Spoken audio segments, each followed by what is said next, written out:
अश्कों का मेरी आँख में तूफान उठा हो। रहमतुल्लाहि व बरकातुहू। बिस्मिल्लाहिर्रहमानिर्रहीम। अल्हम्दुलिल्लाहि रब्बिल आलमीन वस्सलातु वस्सलामु अला सय्यिदिल अंबिया'i वल मुरसलीन। अम्मा बअद फ़अऊज़ु बिल्लाहि मिनश शैतानिर रजीम। बिस्मिल्लाहिर्रहमानिर्रहीम। इन्नमा यख्शल्लाह मिन इबादिहिल उलमा। फ़क़द क़ालन नबिय्यु सल्लल्लाहु अलैहि वसल्लम हुब्बुल वतनी मिनल ईमान। चमन अपना है ये अपने चमन के बाग़ हम हैं।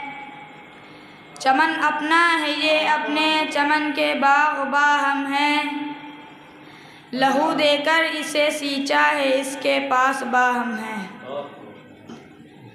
हाज़रीन व सामईन, आज की मेरी तकरीर का मौजू है हिंदुस्तान की आज़ादी में हमारा किरदार।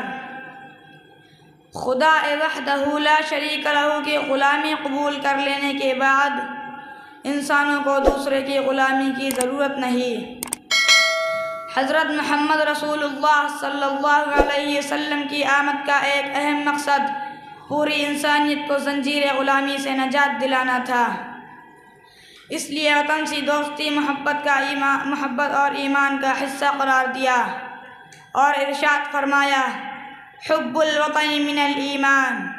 मुफक्किर इस्लाम हज़रत मौलाना अली मियाँ नदवी रहमतुल्लाहि अलैहि ने वतन से मोहब्बत की तर्जुमानी करते हुए इरशाद फरमाया कि हुब्बुल वतनी यह है कि हमें अपने मुल्क के कांटों से भी मोहब्बत हो और ज़र्रे ज़र्रे से भी मोहब्बत हो। तारीख़ के खोशाचीनों, हिंदुस्तान की तारीख़ गवाह है, मुसलमानों ने न सिर्फ यह कि जज्बाती मोहब्बत का इजहार किया बल्कि अंग्रेज़ों के तसल्लुत से इस मुल्क को आज़ाद कराने में पेश रहे हैं। मुसलमान की जद्दोजहद आज़ादी वतन के लिए तगोदो करना, मेहनत व मशक्क़त उठाना एक लंबी कहानी है। इसकी तारीख़ को समेटेंगे तो कुतुब खाने बन जाएंगे, लिखेंगे तो नविश्ते बन जाएंगे, पढ़ेंगे तो सहीफ़े बन जाएंगे, बिखेरें तो दारुल रसन के अफसाने बन जाएंगे और दिल में उतारें तो आज़ादी के तराने बन जाएंगे और जिसको फैलाएं तो आज़ाद हिंदुस्तान बन जाएगा।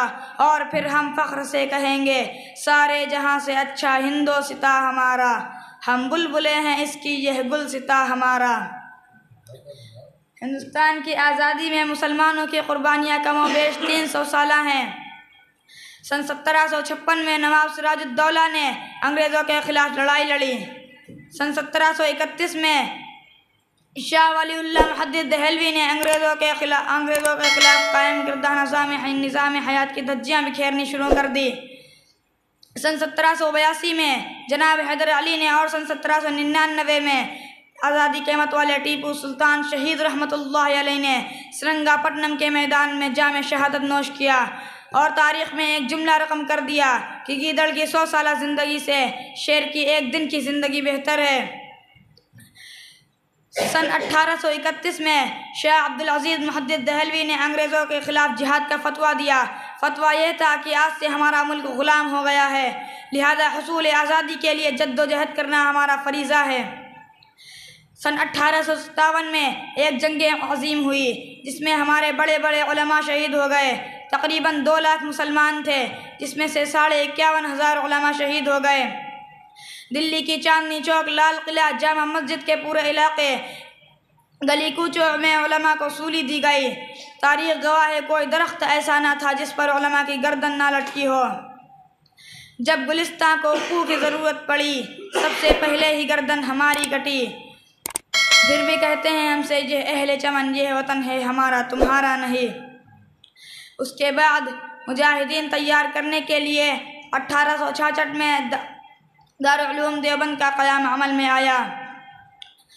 सन 1915 में शेखुल हिंद महमूदुल हसन देवबंदी रहमतुल्लाहि अलैहि ने तहरीक रेशमी रुमाल चलाई। अरे कहाँ तक बताया जाए और क्या क्या बताया जाए। चमन में हर तरफ बिखरी हुई है दास्तां मेरी। मुख्तसर यह कि हिंदुस्तान की आज़ादी के लिए अकाबिर ने गोलियाँ खाई, जेल खाने आबाद किए और दारोसन के मरहले से गुजरे और जाम शहादत नोश किया। बिलाखिर गुलामी के मजबूत किले मिस्मार हुए, महकूमियत की जंजीरें टूट गईं और आज़ादी की जो जद्दोजहद 1700 में शुरू हुई थी वह 15 अगस्त 1947 में आज़ादी का उन्वान जली बनकर मतले हिंदुस्तान पर जलवागर हो गई। जब पड़ा वक्त गुलिस्तां को तो खू हमने दिया, जब बहार आई तो कहते हैं तेरा काम नहीं। हाज़रीन व सामईन, वक्त बदल रहा है, हालात दिगरगू हैं, इसलिए कहना है वतन आवाज़ देता है वतन की शान बन जाओ। वतन आवाज़ देता है वतन की शान बन जाओ। उठो उठकर नई तारीख़ का उन्वान बन जाओ। वाखिर दावाना अनिल हम्दुलिल्लाह।